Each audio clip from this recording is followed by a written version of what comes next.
Let's take a look at 12, part B. A bar of charge Q and length L is in an isolated region of space. What is the electric field and electric potential at point A and point B? For point B, you may leave the answer in the form of an integral if you cannot complete the integral. It's probably likely that we'll leave the answer in the form of an integral because I don't want to spend the time doing the integral when it's really not productive use of our time. So we good to go? All right. Using the map below, but it's above, so great, Mr. Shelton, good job. Please answer these questions regarding the equipotential map. 3-point charges produce the electric potential line shown in the diagram above. Draw arrows at points L, N, and U on the diagram to indicate the direction of the electric field at these points. L, N, and U. So, getting rid of all the stuff I wrote up here. L, I've got to find L too, so where is, okay, L's over here. Let me change the color. So here's L. I want to draw the direction of the electric field. Electric field is going to be drawn away from areas of high potential and towards areas of low potential, but the electric field should be drawn perpendicular to the equipotential line. So that would be the way I would draw it there, because that's as good as I can do perpendicular to the equipotential line. N, similarly, has got to be drawn perpendicular to the equipotential line, and U, perpendicular to the equipotential line. Any question about that? I guess that was the easy one. All right, moving on. At which of the lettered points is the electric field E greatest in magnitude, and explain your reasoning? Like I explained before, the electric field is, again, how fast the potential changes over the distance. So we're looking for a place where the equipotential lines are close together. I'm thinking T has got to be the place where we have the steepest or highest electric field, because we have the biggest change in potential over the shortest distance over there. Consequently, probably the area with the weakest electric field, maybe M or P, maybe even N, probably N looks like the weakest area, because I mean, the closest equipotential lines are here and here. So I'd say the probably weakest field is over there. I don't know if they asked about the weakest field, but let's see. Compute an approximate value for the magnitude of the electric field at point P, and then compute an approximate value for the potential difference between points M and S. Okay, so we'll do the electric field at P first. I think we already did it, but we'll talk about it again. That's going to be looking at this distance from here to here and our scale. Again, break out a ruler, you can get a more, effective measurement, but I'm going to say that that's about 2 centimeters.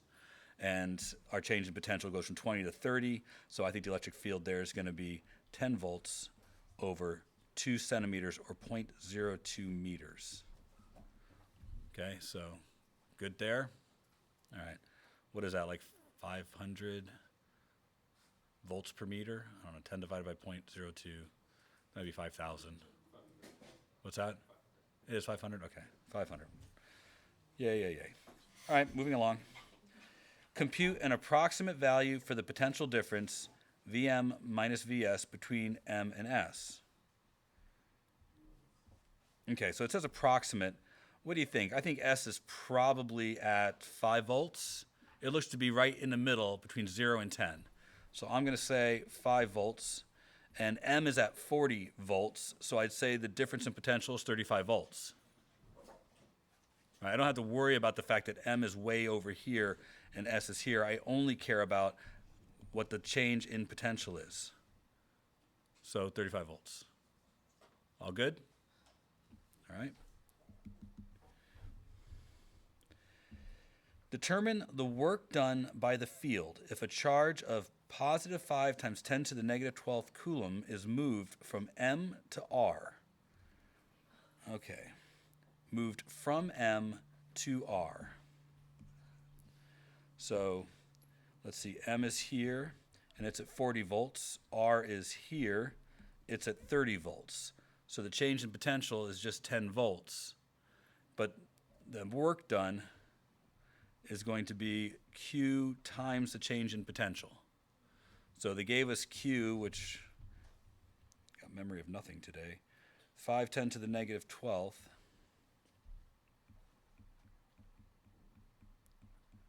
times 10. And this will be in joules. So 5e to the negative 11th joules. Now, it's going from M to R. So that's that's going to be that's positive work is being done by the field because it's being pushed by the electric field. So it'll have more kinetic energy at R than it had at M. Does that make sense? Now, the field doesn't push in that direction. You understand that too, right? Like if the particle started here, it probably would not experience a force that would push it to R. Do you understand that? Because it's going to be pushed in the direction of the electric field, like this. But it's just asking what the work would be, what work would be done by the field on the point if it was moved from M to R. So that's the answer to the question. It doesn't matter that it's going this way. It's just about the change in potential.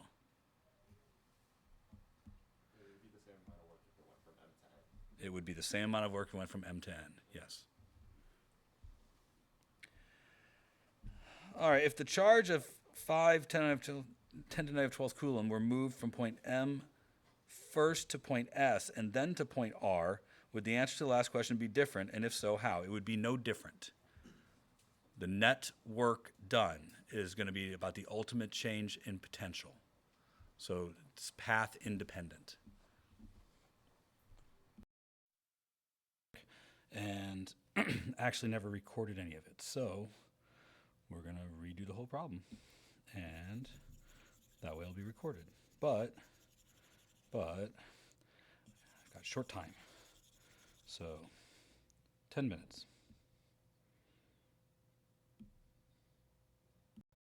All right, so what it says is that we have a solid charged sphere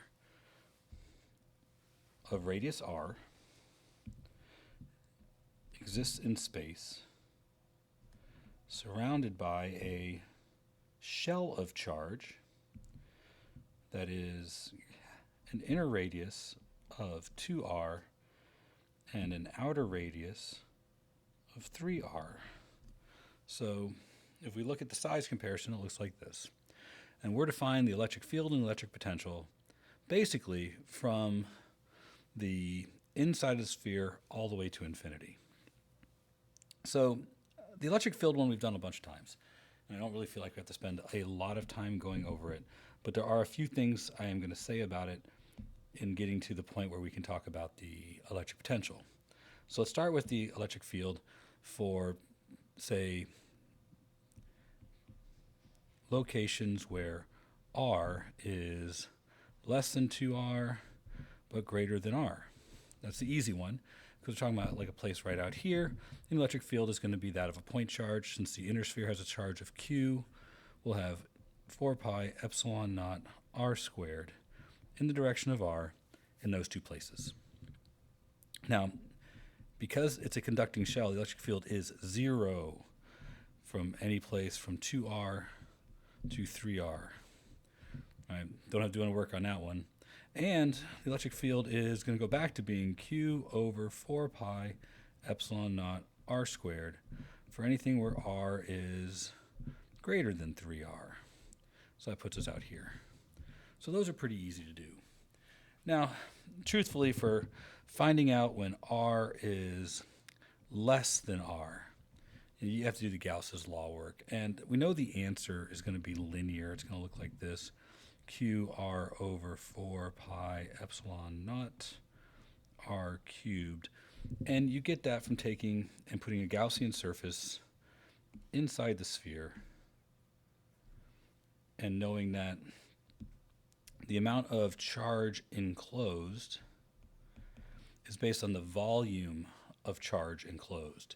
So one of the things that I think is easier to understand is to just go ahead and do a ratio of charge enclosed to volume enclosed, which is going to be 4/3 pi r cubed, and compare that to the total charge, Q, and the total volume, 4/3 pi big R cubed.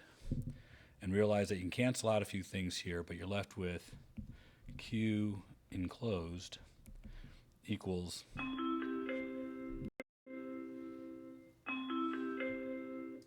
lovely equals Q R cubed over big R cubed. That gets you your Q enclosed.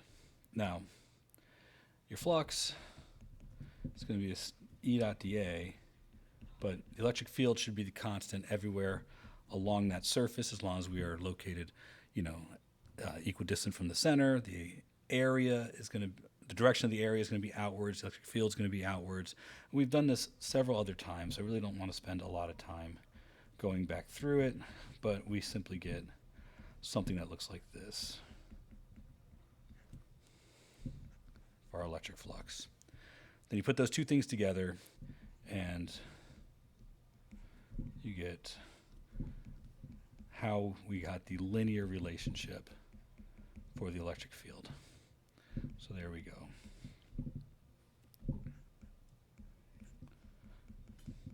I know that was really fast, but we've done it so often. This works again from R less than big R. So now, with all that work, we're trying to figure out what the electric field looks like in this region of space. I don't mean looks like, but we want to look at a graph of the electric field for this region of space. So electric field is a function of R, marking, say, R, 2R, and 3R.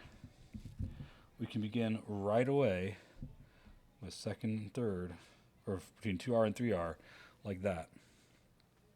And we start off here with an electric field that grows linearly until you reach R, and then it tapers away and continues to taper on the other side. Like so. No big deal. And this, you could mark this as Q over 4 pi epsilon naught R squared. That gets you the electric field portion. The electric potential portion is different. Tend to work from the outside, for the inside out for electric field, but for electric potential, it's best to work from the outside in. So in looking at the electric potential, I'm just going to get rid of this part because that's just extra. At infinity, the electric potential at infinity is 0, because we're far enough away where there's no interaction. But if you go from infinity to a point right here on the edge, we can treat this as the electric potential around a point charge, which means at 3R, the electric potential is going to be Q over 4 pi epsilon naught times 3R. And that gets you the electric potential to the outside edge. But there's no electric field inside this region, so it costs you no more energy to go from this edge to this edge. So the electric potential at 2R is the same as the electric potential at 3R. So the electric potential doesn't change as we go from the outside of that shell to the inside of that shell. But now that we're inside the shell, we have to calculate the change in potential in going from this point here to this point here.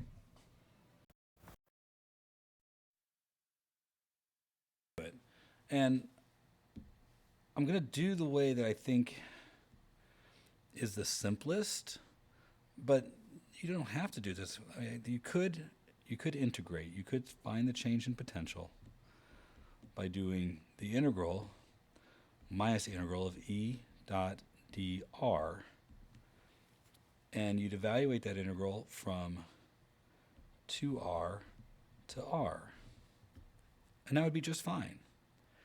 Or I think the simpler way is we can still treat the sphere of charge as a point charge. So we can find the change in potential as the potential at R minus the potential at 2R. And that's really not that hard to do because we can still treat it like a point charge. So that's going to be Q over 4 pi epsilon naught R minus Q over 4 pi epsilon naught times 2R.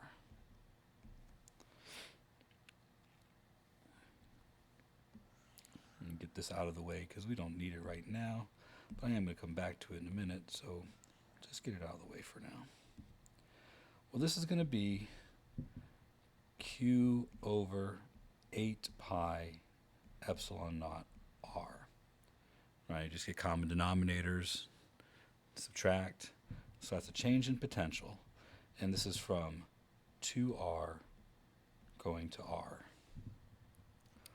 Now, just in order to make sure that we're not forgetting, this is from going from the inside of the shell to the edge of the sphere. This is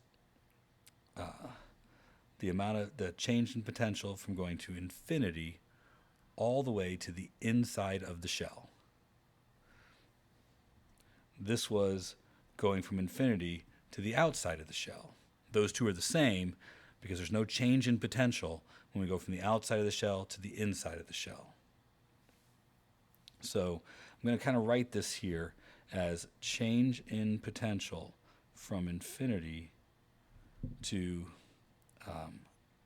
3r, and this is the change in potential, this one right here,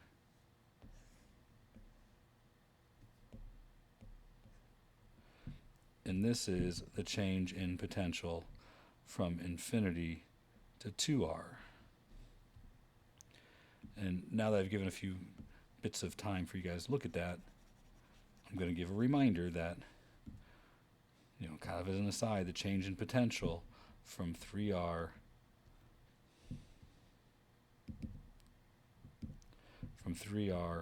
to 2r was 0. That's why this is still the potential we have at the inside of the shell. But in going from 2r to r, that's our change in potential. Now, to figure out the change in potential to go from r to 0, well, that's going to be different. And we don't have anything established for that. We can't treat it like a point charge because we're inside the sphere of charge. The only way we're going to be able to get this is to actually do the integration of the electric field with respect to r as we go from r to 0. And we have an expression for the electric field when we are inside the charge. It's that right there. So I'm going to grab that, and I'm going to use it over here to calculate the change in potential. So I need a little space to work. So, oops, I drew my arrow to the wrong place. Over here to calculate the change in potential. All right, I need a little place to work, so I'm going to just bring up another page and bring all this together right here. So this is going to be Q over 4 pi epsilon naught r. Now, we want to find the total change in potential, or the total electric potential at the center of the sphere. Well, that's got to be the sum of all of these changes in potential. So we're going to take, for the total electric potential at the center, it's going to be the change in potential in going from infinity to 2r plus, actually, let me write this out more because I think it'll be better for some of you. There, to 3r, there, plus the change in potential in going from 3r to 2r, plus the change in potential going from 2r to r, plus the change in potential going from r to 0. All of those changes in potential. And we have them all right here, so let's just line them all up and write them down. So V at the center is going to be from infinity to 3r, Q over 12 pi epsilon naught r. That's this one. Then plus 0. That one's easy because that's this one. Then from 2r to r, Q over 8 pi epsilon naught r, plus, now from r to 0, Q over 8 pi epsilon naught r. Now I can add all those up, but I'm just going to factor out the Q over pi epsilon naught r, and I get 1/12 plus 1/8 plus 1/8. So common denominator of 24, 2 plus 3 plus 3, 8 over 24, so it's 1/3. So there we get q over 3 pi epsilon naught r. That's my electric potential at the center. All right. That was a lot, whole bunch of stuff. So we did the electric potential to the center, we did the electric field in all the places. The only thing left to do is consider what the graph of the electric potential would look like. So we get some crossbars here, so I have something to use. Let's try and line these up. So R, 2R, 3R. All right, so first, unlike the electric field, when we're talking about the electric potential, we're going from infinity. We're going to build. Then we reach here and this is when we reach the outside of the shell. The electric field is 0, but the electric potential just stays constant. So nice flat line to there. And then inside, build. But here's the weird part, and you might not have recognized this. The shape of the next part of the curve, we need to consider. So this should be quadratic with the maximum being right there when we get to 0. So this is if everything is in terms of q over pi epsilon naught r, this is 1/3 here. This would be the 12th plus an 8th. Over here would be an 8th, and then it goes to 0. So I don't know what a 12th plus an 8th is. So 12th plus an 8th, common denominator of 24. So 5/24. There. And that's where we are. Change in the potential, and we're going to go from r to 0. It's going to be minus the integral of the electric field dot dr from r to 0. And my electric field is qr over 4 pi epsilon naught r cubed. All right, let's combine all that together.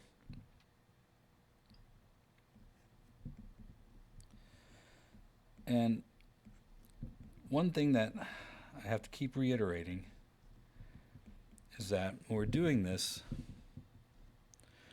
remember we're at the same time dealing with the vector portion here. I'm sorry, I didn't say that. The vector portion, but we're going in the right direction. So I don't have to deal with the vector portion here. I can get rid of that dot product because we're going along a radial. So I'm just going to write this as dr. Now, all of these things stay the same for every r. The total charge doesn't change. The total radius cubed doesn't change. 4 pi epsilon naught doesn't change. R represents where we are in the sphere, but those things are constant as we move through the sphere. So I'm going to pull all of those out.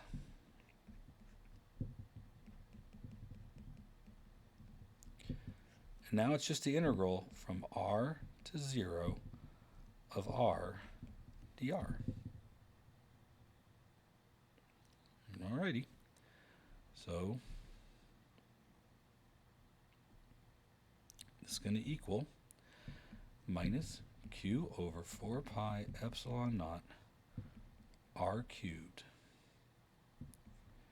I'll have 1/2 r squared evaluated from 0 to r. All good?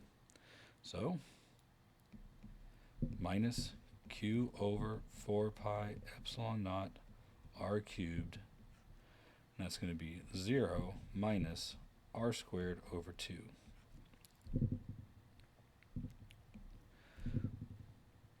All right, so the negative and the negative cancels out. R squared and r cubed can knock each out one of those. And I'm going to get Q over 8 pi epsilon naught r. This is my change in potential from going from r to 0. Alrighty, let's take this back with us to where we were. We're doing this, the shape of the curve inside is based on r squared, and it's negative.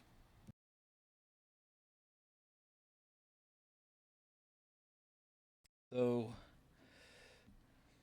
a bar in a region of space that's isolated, so they're indicating, I mean, these words that they're going to use don't, they're going to use more and more language around the question. They're going to build the word count up when they have these kinds of problems, so that the word count on the test is going to be very high.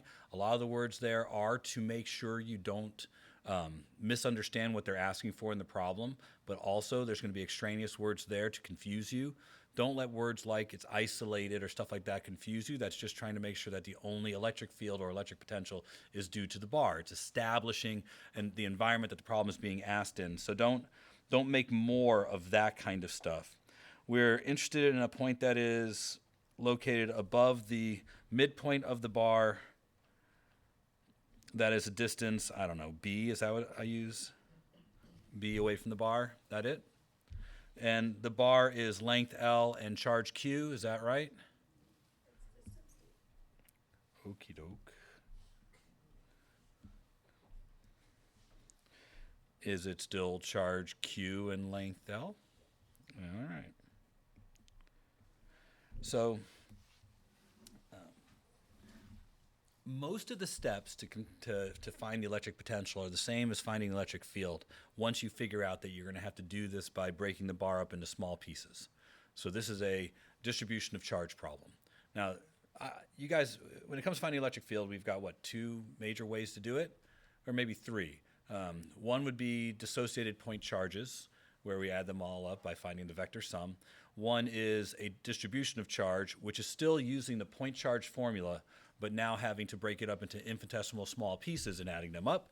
And then one is using Gauss's law. For Gauss's law, you can only use it under special circumstances where there's enough symmetry. This problem could have enough symmetry if we were to say that D is very small compared to L. Then we could use Gauss's law for this. But under circumstances where we can't say that, then we have to use breaking it up into small pieces. So that's what we're going to do here. We're going to break it up into small pieces. But the process of breaking the bar up into small pieces for finding the electric field is largely the same as breaking up the bar into small pieces for finding the electric potential. So both of those are going to have some shared characteristics. Let's start by considering that the contribution to the electric field from a piece of the bar, so we'll say a piece of the electric field for a piece of the bar is going to be dq over 4 pi epsilon naught r squared in the direction of r. And the contribution to the electric potential from a piece of the bar is going to be very similar, but without the vector component. So I don't have the r hat there. So a lot of the steps are going to be the same. So I'm going to establish a couple of things. First, I'm going to establish a piece of the bar that I'm going to use as my representative piece. Right? We have to pick something that we're going to use as like a generic, here's a part of the bar. That way we can define parameters of where that piece is relative to some specifically decided upon geometry. So I'm going to say this is my piece of the bar, and it has an amount of charge equivalent to dq, because it's a piece of the total. The whole point here is that if I just added up all the pieces, I would get the total charge of the bar. So that's all we're talking about here by saying it's a piece of the total bar.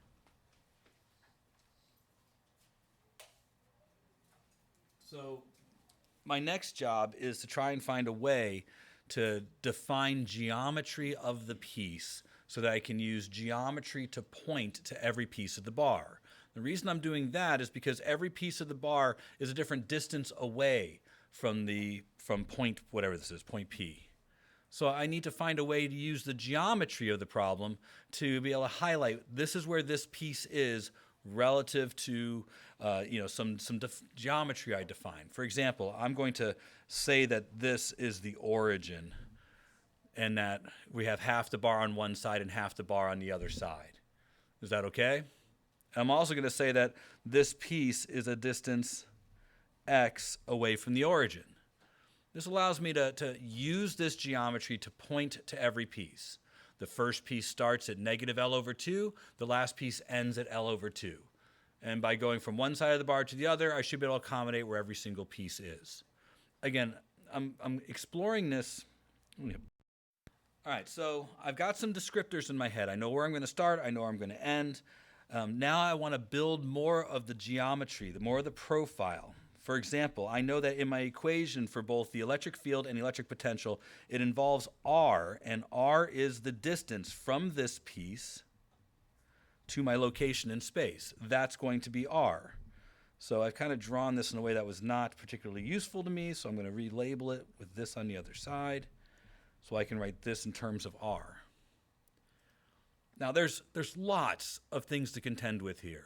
And there's different ways I can decide to set this up. For example, I'm not going to have R in the final product, right? Because there's a different R for every value of X. But to define where this piece is relative to this piece, it's going to be easier to use X than it is to use a collection of different R's. So I'm going to say that R is related to X by using the Pythagorean theorem. Right? I'm establishing a way I can replace R with something that I know is an easier way for me to point to each of the pieces. I'm also going to do something more than that. I'm going to define the size of the piece in terms of the variable I'm using to point at it. I'm going to say that this piece is a distance dx wide. The reason is because I have to give a specificity to the size of the piece, but I also have to work in an integral variable, something that I'm going to be used to sum my integral. This is also the counting variable that you would use if it was a summation, something that is indexed. So you guys remember with summations that you have an indexing number, right? Something that's going to change between each thing that you're going to be summing. You guys did this in pre-calc, right? Summations. So you understand you had something like I equals 1 to n. This is telling you where the first term is and where the last term is. Something was indexed or changed. Well, we're doing the same thing here. We're saying that the first indexed piece is at L over 2, negative L over 2. We're going to index all the way across till we get to the last piece. That's what taking the integral does for you. So those of you who are still like not at that point in your calculus class, that's what we're trying to do. We're using x as our indexing variable. That's going to show us where our first piece is through our last piece. That's why we work it in. We work it in by making our piece have a size that's related to the geometry, because that's easier to index.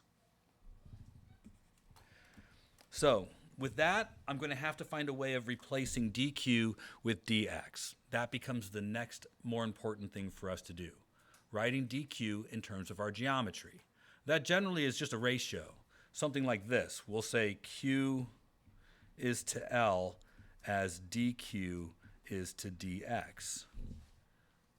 This ratio is using the idea of the charge density as a means of indexing our device, or indexing our bar. So I'll say dq is equal to Q over L dx. Right, this is going to be used in our substitution later. And we're going to use it for both the electric field and the electric potential. Now, for the electric field, we have to take into account the direction. This is where symmetry is going to play an issue. We know that the electric field is going to point in a direction along R. That's what this is all about. This r hat means that the direction of the electric field is going to be directed along the point that connects my piece and my location in space. So that's pretty straightforward now. So I'm going to just take a little thing here and draw an arrow to indicate this is the direction of my contribution to the electric field from this single piece. We have to add them all up. Now, if P were over here, there'd be no symmetry. Under this circumstance, I would have to break the problem up into two problems. One where I find out all the contributions to the electric field in the x direction, and one where I find out all the contributions to the electric field in the y direction. That's a harder problem. That's not what was asked here. But we could do it, but we would take this and do it twice, right? One for DE in the x direction, and one for DE in the y direction. The same thing, one of them we attack a cosine onto it, one of them we attack a sine onto it, and we get two different answers. But because we're in the middle of the bar, we know that one of these is going to work out to be 0. The DE in the x direction is going to work out to be 0 because there's equal amounts of electric field to the right and to the left. So by symmetry, I can just say it in my head, I only need to look at one of these, the one that's in the y direction. But that still means, considering my geometry, which amount of my electric field is just in the y direction? Well, that's just a trig, right? That's a little bit of trig where I say, okay, this is my angle theta, and I'm probably going to be using the cosine as my means of scaling the electric field to only have the part that's in the y direction. Does that make sense? So the problem is that if I'm going to use cosine theta, I have to choose whether I write r in terms of theta or r in terms of x. If I'm going to do everything in terms of x, then my cosine is going to have to also be in terms of x. There is a way to do this in terms of theta if I wanted. Well, I'm not going to. I'm on the road to doing this in terms of x, so I'm going to continue to do this in terms of x. So I need some way of figuring out a way of expressing my thing in terms of x, and I have one because I can use the fact that over here is also theta, which means that my cosine theta is going to be d over r, and I already have an expression for r that's in terms of x. And I'm just building criteria, ways for me to set the problem up. What are you guys looking at over there?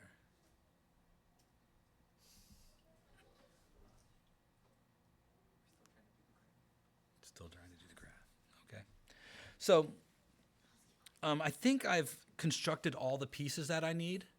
I'm going to do some substitution now. I'm going to start with the electric field, then I'll do the electric potential. So with the electric field, I'm going to say DE in the y direction is going to be DE cosine theta. Right? I'm establishing I'm only be looking at the part that's in the y direction, and the part in the y direction requires the cosine. And then for DE, I'm going to use DQ, but I'm going to replace DQ with this. So that'll be Q over L dx. So I've got the DQ times 1 over 4 pi epsilon naught, but I'm not going to use R. I'm going to use this for R instead. So that's going to be x squared plus d squared. And since it's to the 1/2 power but is squared, I just leave it like that. And then multiply by cosine theta, but instead of cosine theta, that'll be d over r, where r is x squared plus d squared to the 1/2 power. All right. Written all of it out. Now, a lot of what's written there are constants. They're not going to change as I integrate. So let's pull all the constants out that have nothing to do with x. And that's a lot of stuff that's here. So the q can be brought out, the d can be brought out. In the denominator, the 4, the pi, the epsilon naught, and the L can all be brought out. Go ahead. Can you just reiterate where the Q over L times dx comes from? Because I know it's dq, but I don't see a dq comparison. I don't know how you have it. So maybe I don't understand your question. Can you say it again? Well, it says dE cosine theta, but then the dq just like is snooped in there. all of this is dE, right? So where I have dE here, I'm replacing it with all of this. The cosine theta is because I only want the part that's going to be going this way. So then why is there Q over L times dx? Oh, because never mind. So, are you sure? Yeah, yeah. Okay. So I'm good to keep going? Yes. Okay. Now, all the parts that are changing with respect to x, that's just, I'll have the dx, and then in the denominator, I'll have x squared plus d squared to the 3/2 power. Everything okay? All right. I want to get the whole electric field, so I'm going to integrate both sides. But notice I'm putting the integral symbol only on the part of this that actually has something that has to do with x. And I'm going to specify where the first piece is and where the last piece is. So my first piece, negative L over 2. My last piece, L over 2. If I want, I could simplify this and only integrate over half the bar and multiply by 2. So that's a plausible way of doing it as well. So if you want to do that, you just, all right, we'll just put this as 0, but make sure I multiply my answer by 2. But since 2 is a constant, I can put the 2 here. Any questions about that? Now, this is a challenging integral, not worth the time in class to do it until you guys have had a little bit more integration chops. And actually, this one's pretty tough, period. It's going to be hard for anybody in the room, even me. So, because it's got a pretty bizarre substitution that you have to make. I think you guys in AB will learn how to do this one, but I don't know. So you guys who are in BC, who's in BC and already had AB? Have you tried this one? This integral? It's a toughie. You should try it. It's a toughie though. So, but we're done here, right? This is as far as we need to go. Need to get to something that, if integrated, would give us the answer. In actual exams, they would give you the answer here.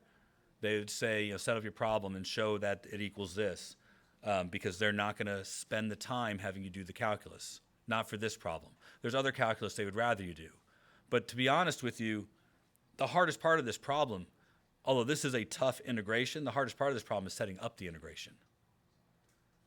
And you can't use sub this, by the way.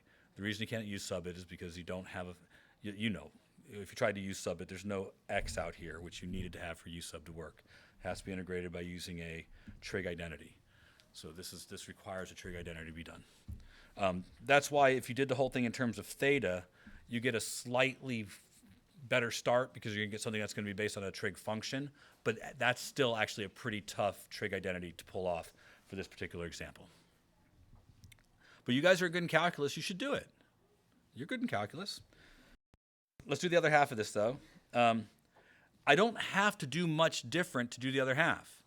So to do the other half, I need to find the electric potential. That's this. I've already done all the legwork to set this problem up. The only difference is that the electric potential doesn't have any vector component. It's just going to be a simple sum. So all of this reference to the direction, I can get rid of it. I don't have to worry about it. I don't need it. So there, got rid of all those things and this. I'm now looking for dV.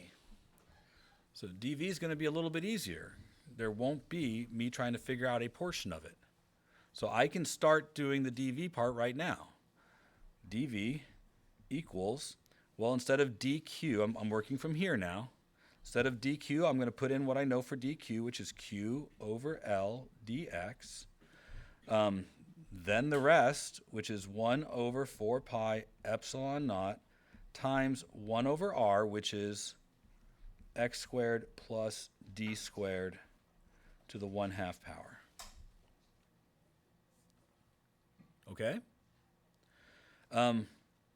Again, I'm going to pull out all the things that are constant, that aren't a part of my integral.